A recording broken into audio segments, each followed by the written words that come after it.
Hello, NFT land. I am Creatorius Rex. I am the founder of Niftorius.com. You can find all sorts of useful information about the NFT world on that spot. I'm also one of the co-founders of the Niftorian NFT Project, but that's not what we're here to talk about today. What we're here to talk about today is the year that was, and my co-host for the Niftorius show is Scott Leach. Scott, welcome. Thank you. Excited to be here. I'm excited to be here too. It's been quite a year. Yes, it has. It kind of feels like it's been 2 years. Maybe last year was half a year and this year was 2 years. Yeah, it feels like a long, long time in a good way. Just crazy. I mean, think about the things that we were doing back in May, like May 5th. We were trying to mint some NFTs that we couldn't because it got delayed a week. And before that, coins, social audio. Boy, that was a big story for a few months. Not as big today, although still quite a few users. Yeah, it's been a absolutely wild year. Okay, well, let's take a few minutes to recap it. This is a special edition of the Niftorius show.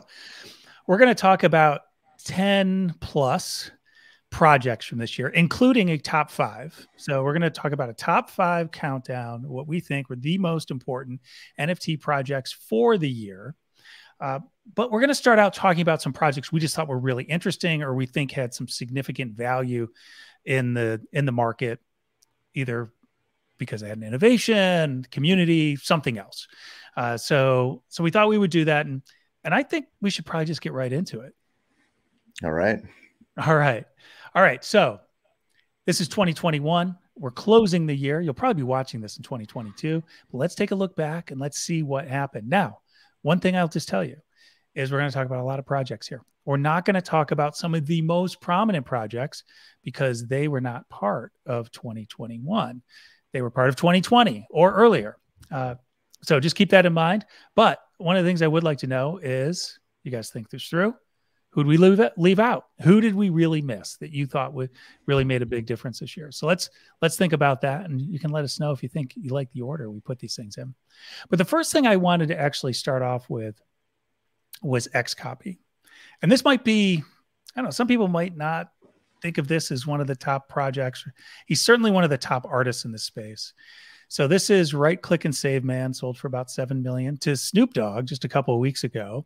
He bought it. There was a let's see, Penny for the Ferryman, I think was the name of the one he sold in April. Very similar style for xCopy in that one that sold for like $6 million. So clearly an artist that's killing it. He seems to be, I don't know, he seems to be sort of the quintessential artist of the NFT vibe. Yeah. I think, the names that people are starting to recognize widely, Beeple and xCopy. I mean, yeah, I think that's a fair statement. Okay. And we don't do justice to this because obviously this is artwork right here in a single still frame, but this is actually a GIF or a short video. And so it does move a little bit. I think it's really funny. And I just love the tongue-in-cheek commentary on this, but calling this Right Click and Save Man, because it's obviously one of the top stories of 2021 was Right Click and Save. Yeah, I think there's a lot of the sort of satirical and commentary, the referencing itself and referencing what's happening in real time as art. It's cool. I dig it. It reminds me of like Warhol stuff or Banksy stuff. Yes. Not to compare him to either of those artists in terms of his execution, but it feels like it creates conversation, and that's awesome. I mean, and it feels like it's native to this era, right? It feels like it's of this era. It's not like something else that would have existed somewhere else. And we're going to see some things that were really prominent this year, and went for big dollars. But they don't necessarily. That's a great point that visual you brought design. Out. Yeah, and it fits the context of the form, right? Like it's not someone trying to port over an existing piece of art and just make it digital. Not to say there's anything wrong with that, but the fact that this is wholly new and works as an NFT, I think is part of the reason why it's gotten the attention it has and the value that it has. Yeah. Okay. One of the So, best things I ever heard about, so I had a 20th century art teacher when I was going to art school that said, you have to think of all of art as like a long conversation that's happening. And so when people see, when people would look at modern artists, Rothko or something, and just see like a canvas with some blotches of paint, they'd be like, my 5-year-old can do that, or whatever the critique was. But when you view it in context of it, it's a commentary on what came before, and art is this big long conversation that's happening. I don't know, that reframed a lot of how I perceived art, and how understanding what came before kind of informs how you perceive what you're looking at. I think this xCopy stuff does that well. Yeah. So xCopy, the Rothko of our era. Love it. Okay. Next up, you want to take this one? Yeah, this is Kevin Abash's 1111 or 1111 project. I was totally excited about this because at the point when I saw it, I had just gotten into NFTs. There wasn't a whole lot of PFP projects out, at least not like there are now. And I knew that he was an existing artist doing lots of kind of high concept stuff. And the fact that I was able to buy an original piece of digital art from a living artist who was selling stuff at auctions and showing in museums, I don't know, that to me was like the promise, part of the cool thing about this space in general, that I could have the ability to participate and own a piece of this. It just excited me. I love the content because it's just mysterious to me, and my mind wants to attribute meaning to it. And I love mysteries and story. So I'm looking at it and trying to build a story. I know that he's saying that these are going to be, this is kind of an ongoing project that collectors will be able to interact with in some way. And there's been some other drops that I've received as a result of holding this. It's just exciting. I like that there's an artist it's a little more like the xCopy thing in the way that it's an artist who's thinking about this as a new form and how to use it to communicate an idea. And yeah, I liked that. Part of my attachment to it is just my experience and the time at which I found it and the excitement of being able to participate in that. And at the time, it was the most I'd ever spent on anything in NFT land. So it was a big decision and I was excited. Very good. Okay. So this is the one that you purchased. Mm-hmm. And I noticed that it has a yellow background, which is not common. Mm-hmm. I don't know where that falls on the rarity spectrum, but not that common. But this also has 2 different colors text. Mm-hmm. I think is also unusual for this collection. Yeah, a lot of them, a large portion of these were black background with white text. And then there's some really wild ones too that have lots of color going on. I just liked this one. And he released these, he did them in a series of auctions on OpenSea, and I was bidding on a bunch trying to see what I'd end up with. And I was really excited that this was the one I got because I dug it. Well, this one's unusual because it's really just alphanumeric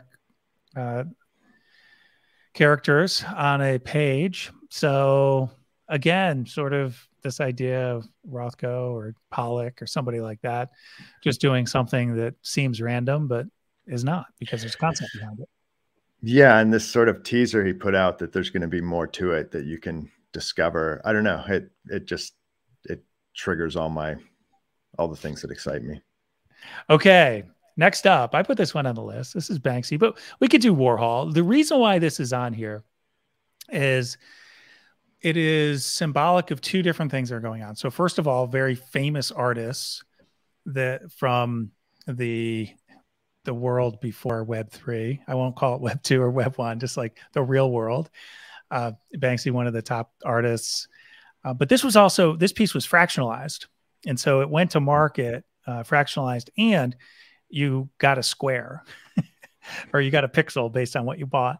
And I just thought this was so interesting that not only was it, a famous piece of art, but it also was fractionalized. So that's a second thing that, people could just buy a piece of it. No one could buy the whole thing unless I guess you tried to buy all the pieces. But then they basically give you real estate on the image, which I think is just really a cool idea. And you and I talked about this on an earlier show that, you could actually try to corner the market on pixels for the flowers or for the hat or something like that. Yeah. It leads to some gamification that I think is just more interesting than most of the fractionalization we've seen in the past. Yeah, I think that it starts to get you ideating around all that's possible here. Yeah, it's exciting. And I think there's I don't know if you ever saw his film Exit Through the Gift Shop. Yes. It raises lots of questions about like what gives art value and why, in terms of value, in terms of economic value. Like, and this is a interesting, the whole, we've had, this is like the ongoing debate of like, like right click and save, why should this digital thing have value? This sort of makes that even more muddy in a way of like, okay, wait a minute, we're taking something that already exists and making a digital version and then fractional, like it just gets you thinking about all this stuff in a different way. And I think that that's always good. Yeah. Okay, let's move on. CryptoPunk. So I did mention that we're not going to talk a lot about projects from previous years, but CryptoPunk's had kind of a moment this year, maybe several moments. And I bring this one in particular because this is the highest priced PFP, personal profile photo, ever to sell for 11.75 million. So I just thought it deserved a mention because it was a very significant sale this year, but it was also symbolic of the fact that CryptoPunks are seen as pioneering the PFP space and NFTs. And we're really, until the second half of the year, really drove the discussion around that space. Yeah. I mean, they became iconic. I think the fact that they also are so, simple and easy to recognize. I remember seeing these things on OpenSea way back. I don't remember the first time I saw them, but seeing them everywhere before I even knew what they were. It's like as a kid, I remember seeing the Rocky Horror movie poster at movie theaters and being like, what is that movie? And these had that same effect on me of you get to recognize the imagery and then you eventually learn about the project. Yeah, I mean, this is it, whatever you want to call it, the Mona Lisa of NFT, like recognizable, not this one in particular, but in general, CryptoPunks, I think, are something that they've staked their place in this history, right? Yes, they absolutely have. And it's a claim to being an OG, although a lot of people that own them now are not OGs. They're Wall Street bankers or VCs who happen to punk in later this year, or can drop $300,000 or $400,000 on a punk. But yeah, they're so recognizable, and it is the biggest flex still in the PFP space. I mean, there's other flexes people can have. I mean, there's some high-priced art blocks pieces and stuff like that, but people don't tend to use those as much. I don't think there's a bigger flex than having a punk.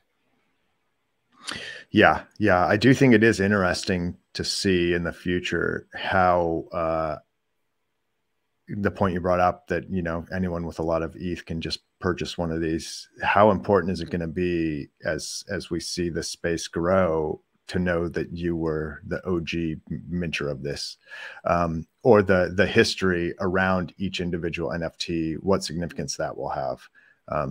Example, like Banksy owning a ton of apes. Like if you own a Banksy ape, does that have meaning? If you minted the ape yourself, does that matter? If you minted the ape, sold it, and then rebought the same ape back, like what are the stories and what sort of value will we attribute? Yeah, and I did that. Like I bought a Top Dog that Banksy owned because I was like, oh, that's kind of cool.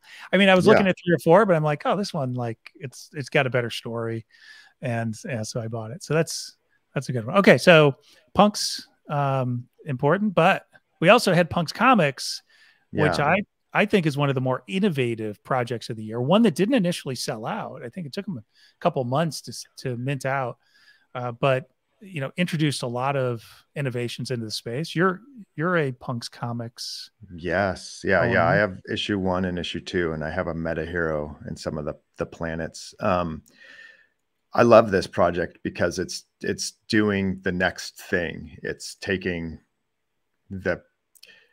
we have apes that give you, if you own them, you have rights, and now they're using that content, getting a bunch of comic book artists and writers together to create content from NFTs and then sell that content as NFTs. It's a neat, this to me is pushing forward. It's pushing the space forward to show what's possible and what people can do with it. And that's cool. I also like comic books. And well, is this one of the first derivatives? I'm sure if we got down to the nitty gritty, that there's probably others, but I do think, to me, this is one of the first real ones that's actually putting a real effort behind creating quality content and storytelling, not just like a quick, not to say other folks are doing that, but this isn't this doesn't strike me as a cash grab. I mean, I'm sure the founders would love to be able to make money, but this is good stuff. Like, it's good. I think so. Little background on this. So I think they started out basically by, assembling assets where I think they have 17 or 18 punks that are sort of held in a trust or something. And I want to say Beanie contributed like 16 of them because he just had a ton of them. People know Beanie. He's pretty active on Twitter and the NFT space. And it's funny. I didn't even really think about this. The image we have is the apes, because they've moved more and more towards apes. But it's about punks, and it's different art. It's not, they're not infringing on Larva Labs art, but they've been doing a lot with the apes lately. And so I think that's also interesting because, you think about the intellectual property differences between punks and apes and the way they've handled that.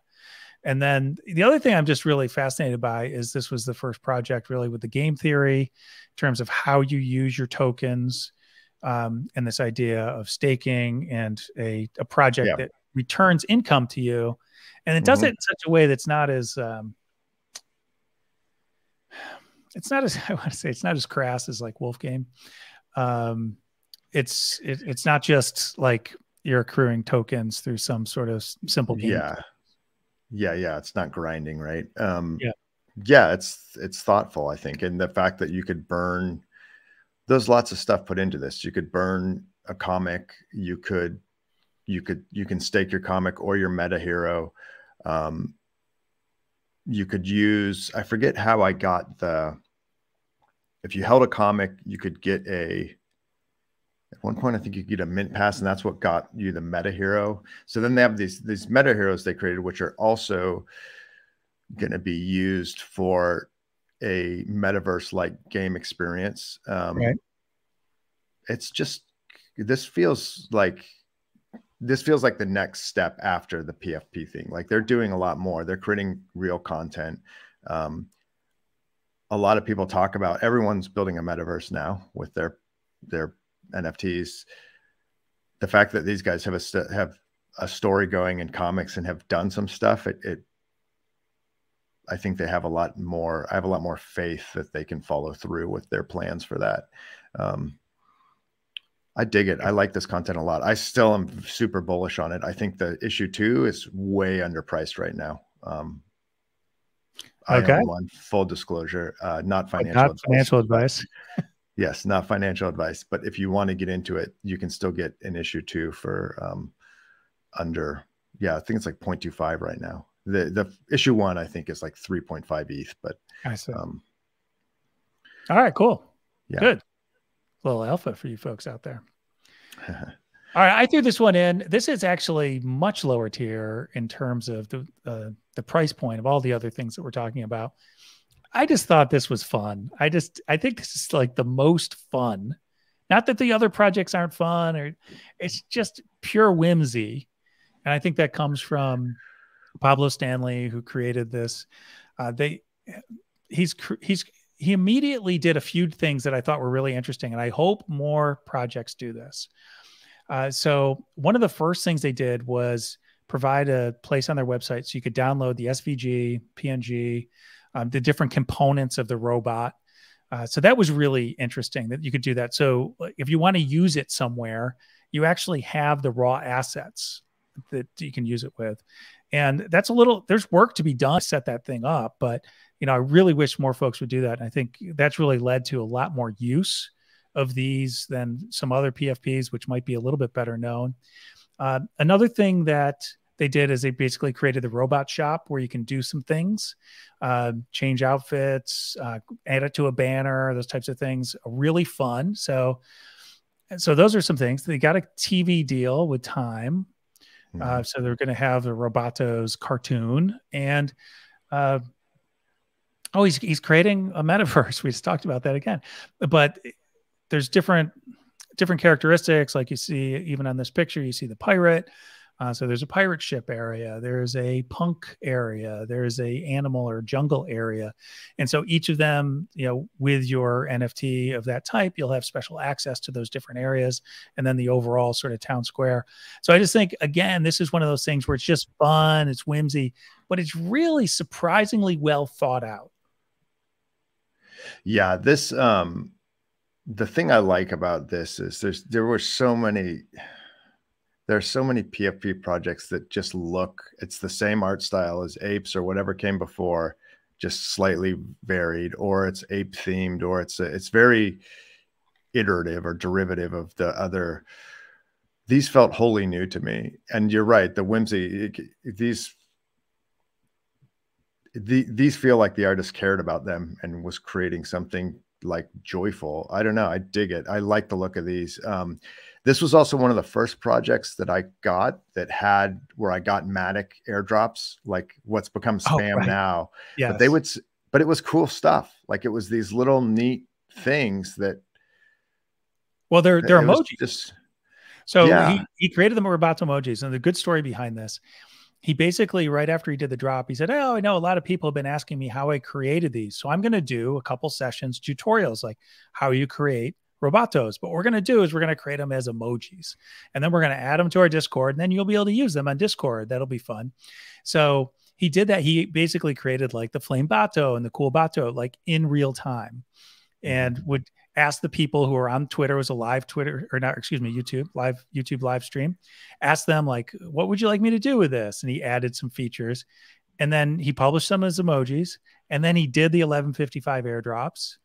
And so, like, I don't know, I've probably gotten 6 or 7 different drops from them, just different types of artwork. None of it's really valuable. I mean, really low price, but I think it's just fun. I think he's done a really nice job. Yeah, it's delightful, I would call it. Like getting that stuff is neat, and it looks good. And if you like this artwork, it captures the same vibe.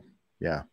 Well, for someone like myself who's worked in the voice bot space, the bot space, I use in some of my profiles, I use a Robotos with a little bots hat on. So that's right on brand. Okay. Yeah. Now, a lot of people think we've been talking about metaverses. Now we have a legitimate metaverse here, the Sandbox. People are like, geez, you're talking about NFTs from 2021. Why the heck are you talking about Sandbox?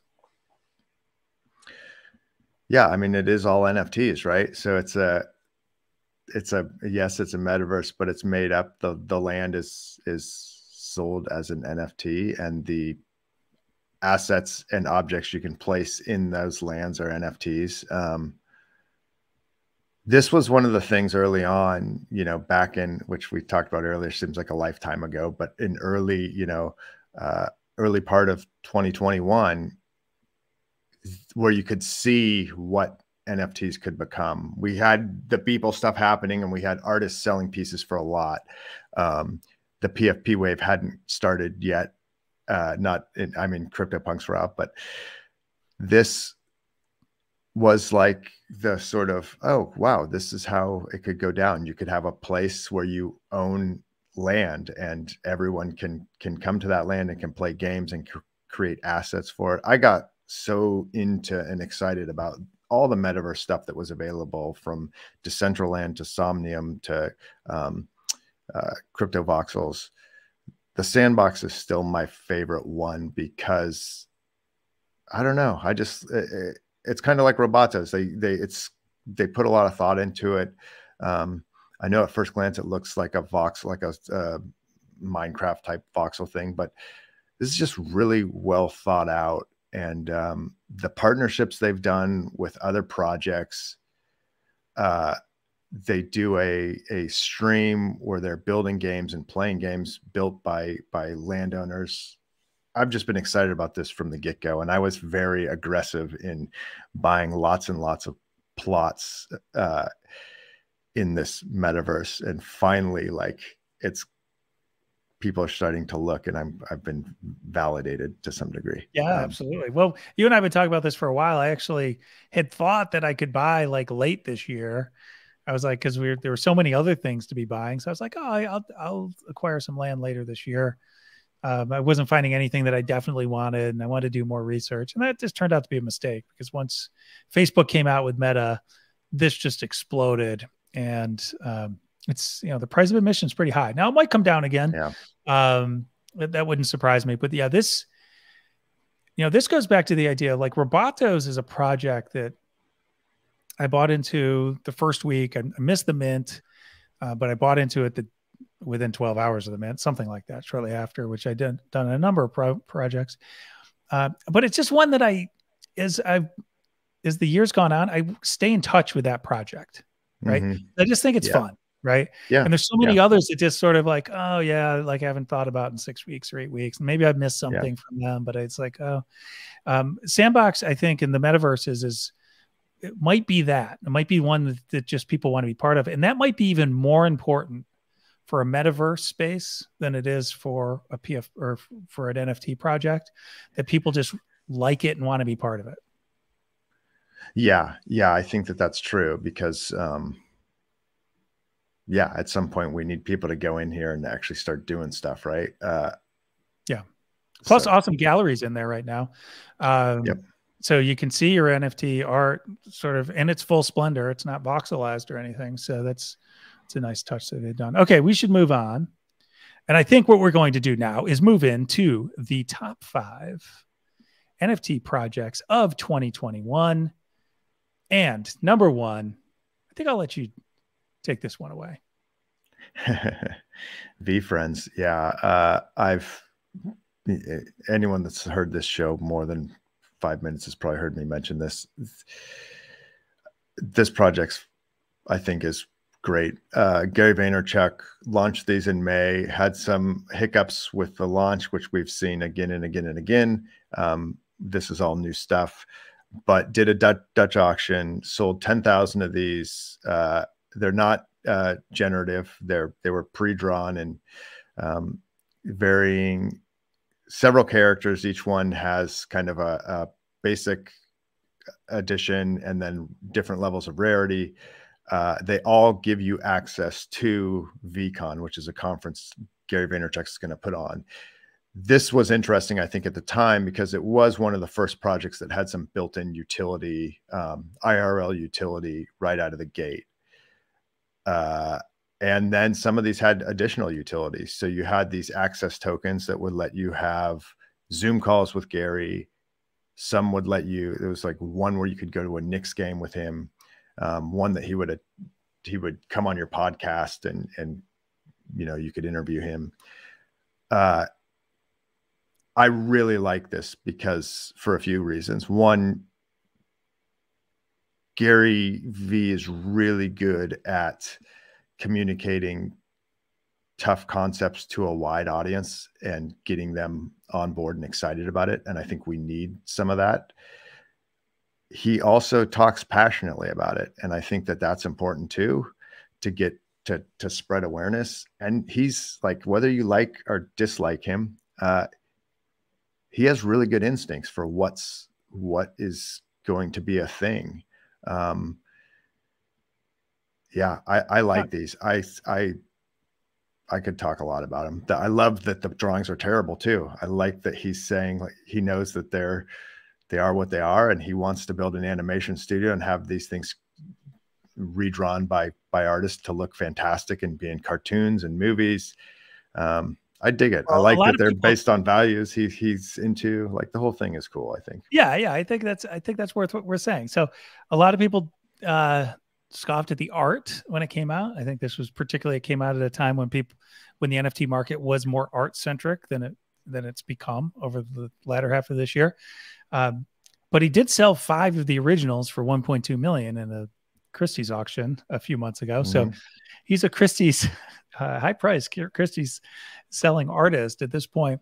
You know, art has a lot of different ways to think about its value, and part of it is provenance. And Gary Vaynerchuk, obviously a celebrity in the business world. And the thing I like about it was he came out full bore with utility. He basically said, he said, I've made all these things, but he said it's not about the art, which was really interesting. That's the tact he came out with.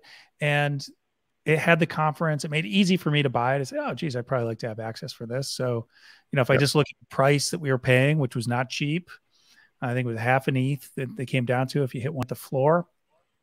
You know, that at the time was over $2,000. So plus gas was ridiculous that week.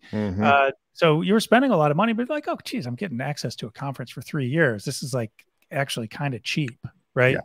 But then since then, there's been so much other value. There's been, you know, through collabs and through airdrops. I got a free Avastars from it. You know, he definitely drops a lot of alpha.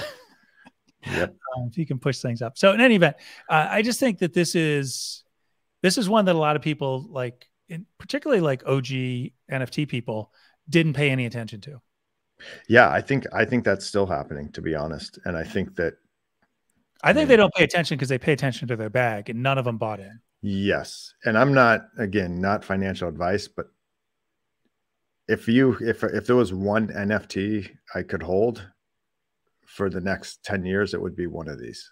Like, wow, that is high praise, but not the first time you've praised this project. Yeah, and I think if you look at what he talked about beforehand, he did an interview with Kevin Rose on the Proof podcast, and he was really talking about this idea of licensing and creating essentially the next Disney. If you're going to create a Disney today, what would it look like? And that went into this whole thing. He retained all the intellectual property, which is sort of a no-no now, although you see both strategies coming out. But he's saying, hey, I can create more value for this by controlling it. I'm going to do licensing. I'm going to do all these other projects. And as you said, adding these themes to the different characters really adds a layer to it that'll allow him to do more licensing and cool stuff. And there's another really important thing I think that he does well, and it fits with his brand and his who he is. In a lot of ways, I think NFTs are, especially at the early phase, they're a kind of promise that the creators are offering to say, look, if you support this project, we're going to try and do a bunch of great things. And everyone comes out with their roadmap. And we've all learned by now that the roadmap is malleable in a good way. It changes over time based on what happens. Gary already is delivering on the promise of, like, look, if you get one of these, and he had almost no. Everyone's skating the SEC line, right? Of like, what can they say or not say? But he's basically saying, like, I'm going to make it worth your, like, I want to take care of you if you got one of these, in terms of giving you value, and not just economic value, but making sure you're getting something out of it. And so far he's delivered, you know, way beyond that, in my opinion. Absolutely. Okay. So we now have number 4, doing our countdown to number 1. And this is going to be one that I think might be controversial. Not that it's in the top 5, but that it showed up at number 4. And that is, well, this is Crummy Squiggle, but this is symbolic of art blocks. So you've been following art blocks for a long time. I mean, how important has art blocks been to this space? And particularly in the first half of the year, art blocks was all of the action, really. Yeah, there was a lot of it. And it went up in value tremendously. So there was that aspect of it, but also it was unique to this format, right? Like you're creating generative digital art, right? That can only be done in this way. I think it's really thoughtful. It's a neat way to think about using the format and the medium in a way that you couldn't do it in another medium. Yeah. Well, and I think of what they did. I mean, like with Ringers, Fidenza, made a couple of artists famous, that like really famous. Yeah, there was like that big joke about them minting. Like as soon as, if an artist had a piece up, they were like, okay, now that person's a millionaire. These things were so hot at one point between gas, and it was just insane how fast that stuff was going. Well, yeah, and I think it's really interesting because the second half of the year, the drops, and particularly in the curated, there's a bunch of different art blocks things. We won't go into that year, but the curated is the higher profile ones where you'll see things like Fidenza and Ringers. And what we've seen in the second half of the year is there's clearly been some big ones that have sold out quickly, but I think there's been a higher preponderance of ones that have had a lower floor price and those types of things. The ones in the first half of the year somehow got this halo effect of being the premium art, at least generative art, but really art in the NFT land. Yeah. Yeah. There was a lot of those that, I mean, at one point, geez, they were, all of them were up over, 1 ETH. You couldn't find anything for under that of the curated ones. I think maybe it was a 0.5 of something, but I had bought a bunch of them early on because I had purchased one of those token frames that I'm still waiting for, by the way. And I was really excited to have digital art hanging in my house. And I loved some of the art block stuff is just, in my opinion, is beautiful to look at, and it moves. And so I picked up a bunch of them just because I liked how they looked. And then it's when this boom happened, I was like, oh, holy crap, man, this stuff is crazy. Yeah. Anyway. Yeah, that's great. And I think Snowfro, obviously, like one of the most important innovators in this market. People know the story. One of the very early CryptoPunks holders, really focused on the aliens. Or was it the zombies? I think it was the aliens because they're the most rare. And then that led him down to thinking about rarity and how you could do this. And he was doing some generative work, and that's where you saw the Chromie squiggle. And he was thinking, well, how can I do this for other people? And then he just turned this into a factory for artists to be able to get to market really effectively. And I give all the credit to him and to the artists. I mean, it's been so important in this space. It also is cool because you're giving, I mean, a lot of these folks are engineers, right? Or coders, or have some of that knowledge. So you're giving folks that do something, in my opinion, is very close to art, the ability to use that to create art as we normally kind of think of it, if you can call NFTs normal, but visual art, right? Right. I think that's really cool. It's really, really neat that these developers and engineers and coders are able to, it's not just what you're seeing. There's code behind that is its own art. I dig it. I love that. Okay. So next up, we have number 3. I don't know what people are going to think about this. I think some people are going to be mad that it's 3, but you have to wait for 1 and 2. With that said, I think there's a strong argument to be made that this is the number 1 NFT project of the year.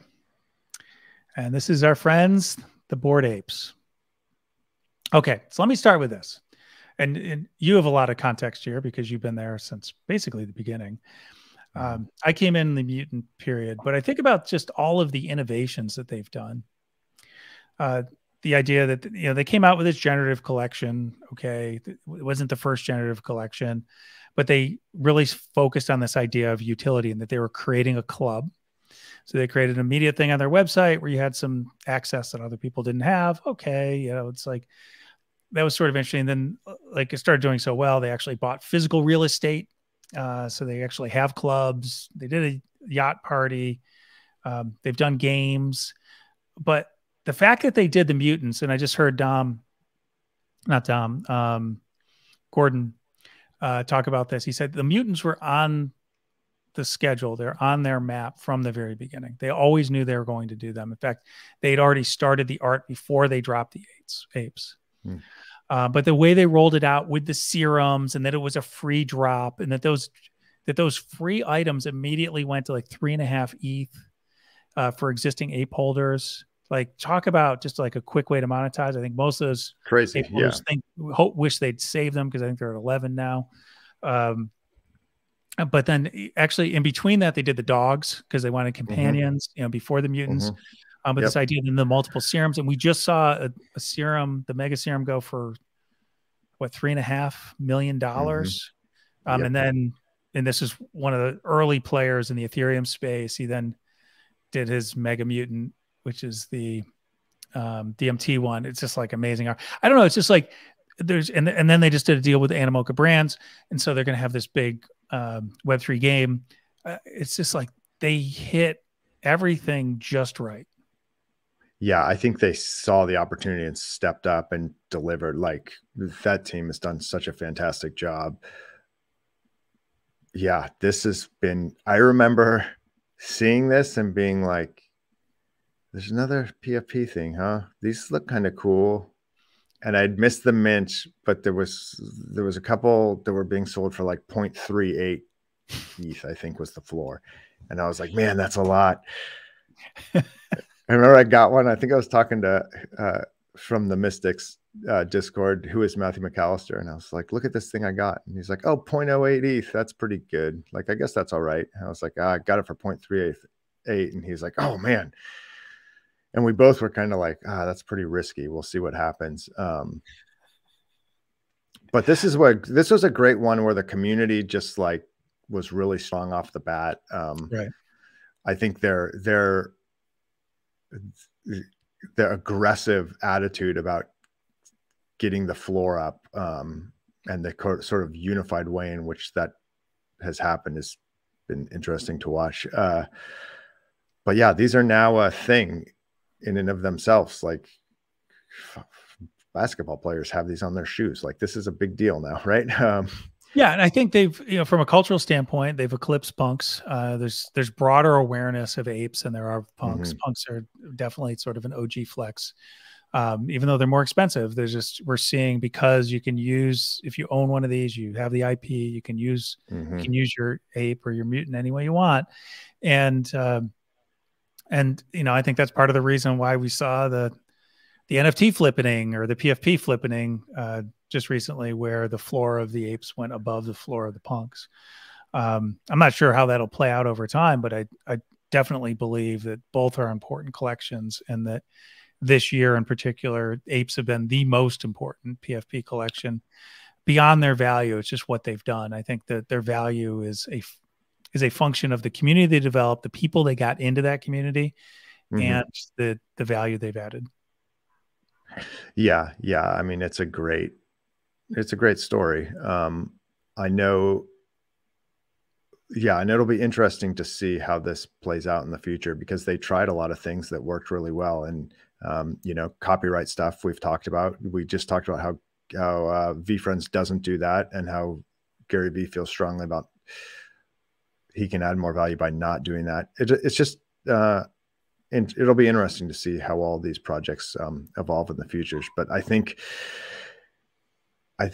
yeah, apes are obviously, again, another one that's historically will be incredibly relevant forever. Absolutely.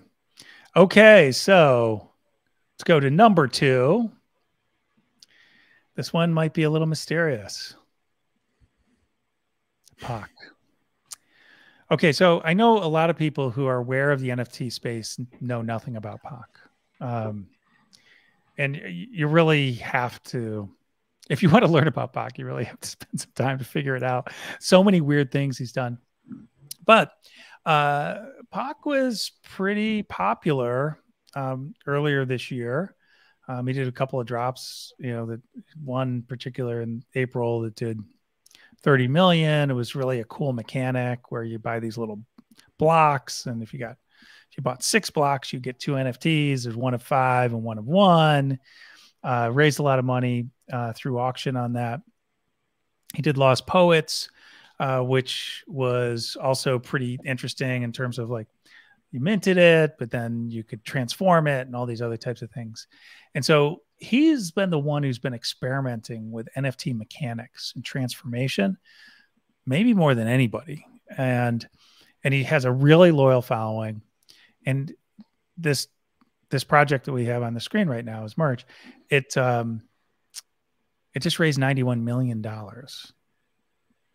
250,000 NFTs. So 250,000. Think about that. Like everyone's focused, rarity, rarity, rarity. Oh, 10,000 is too much. Give me a collection of 1,000 or 10 or whatever it is. And he rolls out 250,000. But the mechanic on this was amazing. It's like the more you buy, the bigger like the object is. And then some objects get special qualities randomly. The biggest one gets a special drop. But if you buy in secondary and add to your collection, you could actually displace the number one. And I don't know how they get the alpha drop off of this. But I mean, if you just look at it like the fact that there's all of these post mint or there's mint mechanics, which are unique. And then there's post mint mechanics that are unique. I don't think there's anybody who's more innovative than POC in this space. Yeah, I know there's some platforms and stuff that are doing experimenting with this, but yeah, this is really this stuff is exciting. And I think not just from a gaming perspective, but it gets me excited about storytelling possibilities, and just art in general and how it might change over time. Yeah, I dig it. I'm super excited to see not just what POC does, but how that influences other folks in the space to think differently about some of the projects they're doing. You know, we have all the projects we've talked about today, and then we have, you know, the plethora of Me Too projects that come out that some are cash grabs, some are, I think, are sincerely trying to create something original, but yeah, I think it's cool to see someone pushing the edges a little bit and showing what's possible. Yeah, absolutely. Well, he's definitely doing that. You know, we also had Lost Poets, which is just crazy. I recommend people check that out. In fact, there's a great video. Actually, it's a video series. There's 3 videos on it, which the 3rd episode has a little trick in it, which is also fun by the Defiance Supermassive. So if you go to Defiant, look for on YouTube, look for POC, you'll see a 3-part series. I recommend people check it out if they're really interested in this space, because some of the innovations that POC is doing, I think, are going to be really important as we go forward. Okay, so drum roll, please. I don't know. No, that's not drum roll. Pretty close. All right. Number 1 top NFT project of the year, People's Everydays. We get to say Beeple because, so first of all, we'll talk about Everydays. I won't say it put NFTs on the map, but it raised awareness like nothing else, because when something goes for a single piece goes for $69 million in a space that had seen like just a handful of $1 million transactions. Actually, a few months earlier or a few weeks earlier, one of his NFTs, which it's I think sold in December for 600,000, sold for 6 million, and like it had this big appreciation. But this was important. It was a big number. Metaverse bought it, which is a fund Metacoven and Tubador run, very active in this space. But this showed everybody, wow, there's something interesting happening here. It's like that seismic event. This is the Pokemon Go moment. This is the iPhone moment of NFTs. It focused all the attention. And I think it set the stage for things like art blocks to explode, Bored Ape to explode. It created these avenues where people who previously had not paid attention started paying attention, and other people who had been sort of playing around in different areas started to say, oh, wait a second, this might be more important than I thought it was. Yeah. I think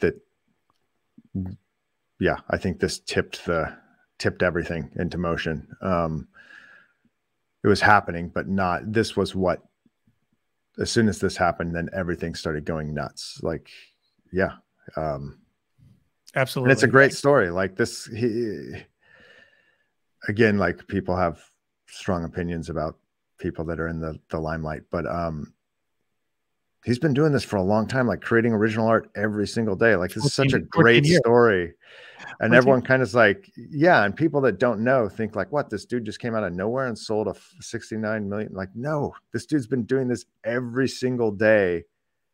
Yeah. It's just like such a great story about conviction and preservation and or grinding.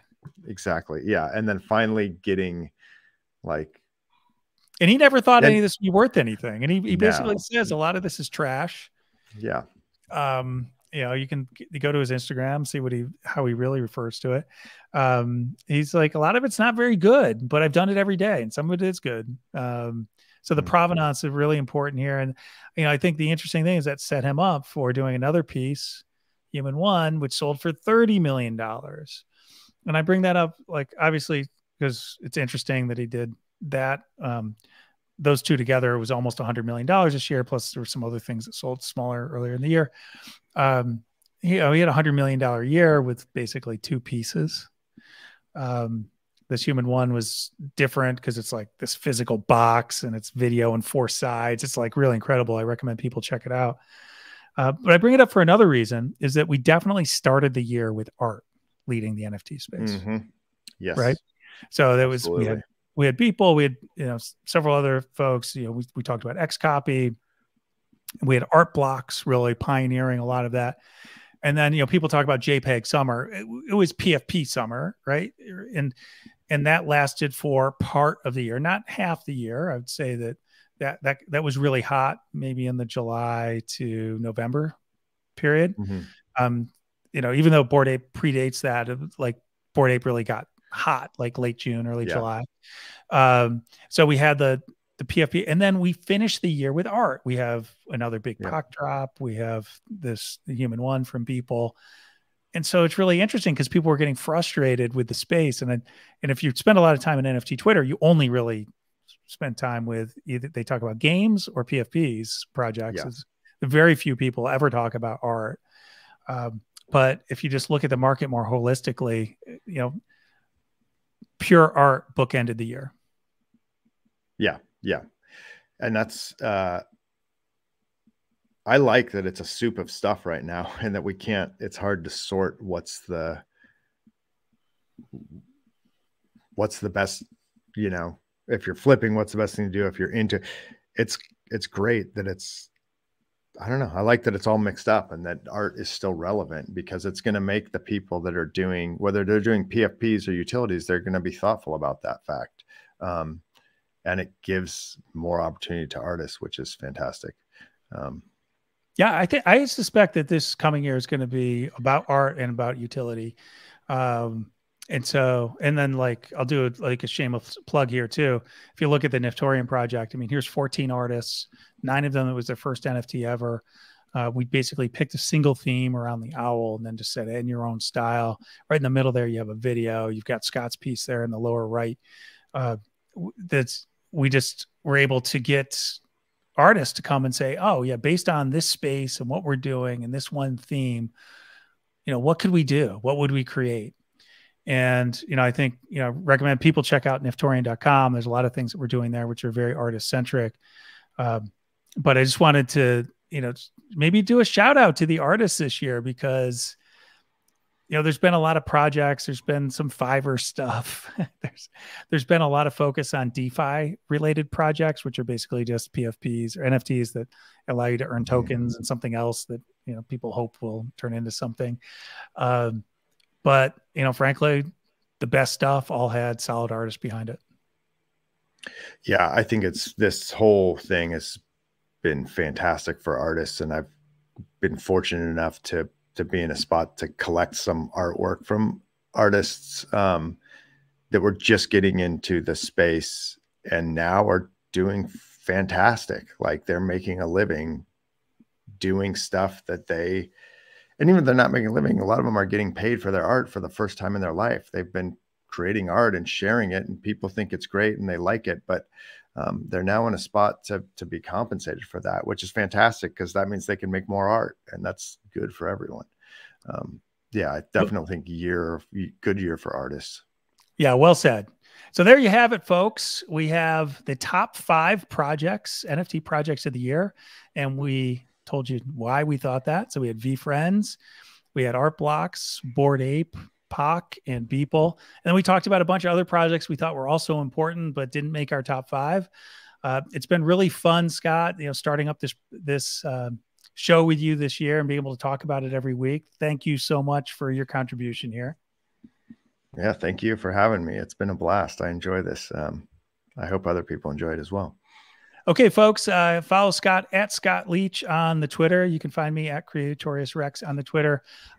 If you want to keep track of actually what's going on and learn a little bit more about projects and stay abreast of the news and those types of things, go to niftorius.com. We publish every day. We try to be thoughtful. It's not just like putting up a piece. We're trying to give people context and give you insight into real trends that are going on. These are the types of things that are going to be important to collectors, but also to artists, because I think it's really helpful for artists to do that. And I'm really looking forward to, in 2022, through the Niftorian project, we're running this NFT Artist Accelerator, which we're going to bring another dozen new artists to NFTs. We're going to run 100 artist NFT show. So, what I'm excited about the art in 2022. Awesome. Yeah. All right, Scott, Happy New Year. Happy New Year to everybody else out there in NFT land. Look forward to seeing everybody in the new year. Until then, happy hunting.